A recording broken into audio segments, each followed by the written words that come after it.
Napakasakit para sa aming lahat na nandito.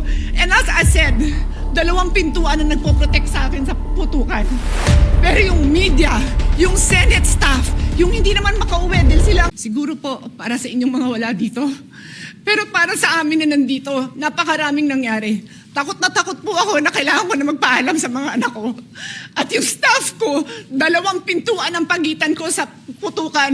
Yung staff ko na si Claire, na 20 years na sa akin, nandun siya sa labas. She has a 12-year-old son. Kinuwento niya sa akin late na tumatakbo siya, hindi niya alam kung saan siya pupunta.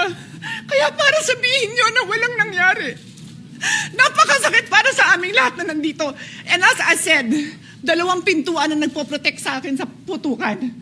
Pero yung media, yung Senate staff, yung hindi naman makauwi dahil sila ang security, sila ang elevator, women and boys natin, nando doon po sila. So dear colleagues, napakarami nang nangyari. And one more thing, wala ho akong sinisisi. Pero nung pagkatapos ng lahat, pagtingin ko ng group natin, yung dating majority group, walang ni isa sa inyong nangamusta sa amin.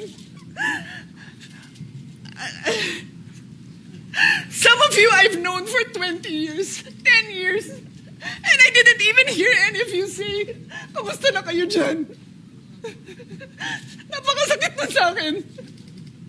Sobrang sakit. So yun lang ang masasabi ko. Yes, I am very ready to share my story, to ask questions. Pero kung wala ho kayo dito, huwag niyong questionin yung mga nangyari sa mga nandito.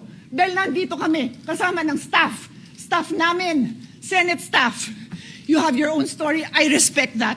But please respect my own story. Thank you.